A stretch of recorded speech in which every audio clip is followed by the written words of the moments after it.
பிறகு இவன் ஒரு குழந்தை மாதிரி. குழந்தையும் புறாவும் ஒன்றுன்னு இருக்கிறாங்க. அந்த மாதிரி ஒரு அப்பாட்ட வந்து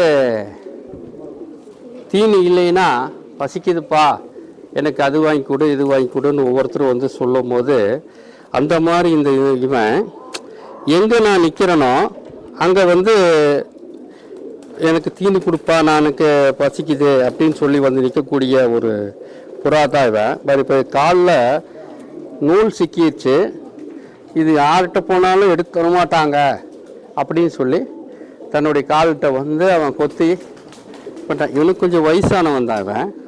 வேறு ஆட்டையும் எதுவும் கேட்க மாட்டான், எங்கிட்ட தான் கேட்பான். பாருங்க, இப்போ நீங்கள் தீனி கேட்டிங்கன்னா அவன் வந்து எனக்கு தீனி கொடுப்பா பசிக்குது ஏன்னா.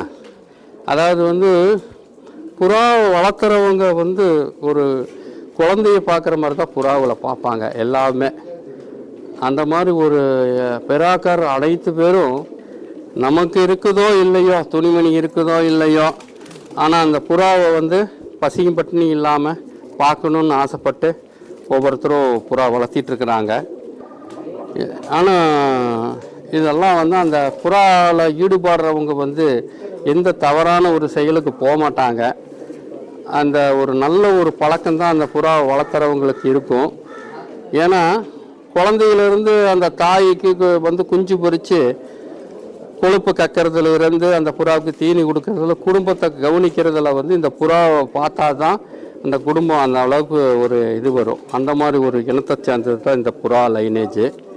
நீங்கள் நான் சொல்கிறது தான் உங்களுக்கு மனசுக்கு பிடிக்குமான்றது தெரில, ஆனால் என்னுடைய லைனேஜ் பார்த்தோம்னு சொன்னால் இந்த புறாக்களை வந்து யார் வளர்த்துறாங்களோ அவங்களுக்கு வந்து கவுடு சூடு தெரியாது. இதுக்கு எப்படி பச்சி இருக்குதோ அதே மாதிரி தான் புறாக்காரருக்கு அனைத்து பேர்த்துக்கும் இருக்கும்.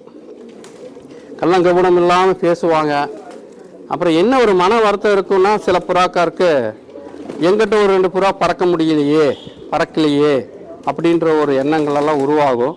ஆனால் அவங்களுக்கும் பறக்கணும்னு கடவுள்கிட்ட நான் வேண்டுறேன்.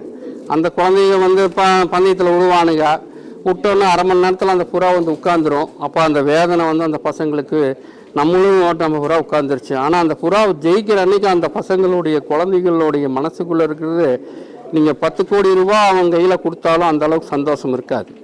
ஆனால் இந்த புறா அன்றைக்கி அந்த பந்தயத்தில் ஜெயிக்கிற அன்றைக்கி அவனுக்கு அதை விட ஒரு சந்தோஷம் வேறு எதுவுமே கிடையாது.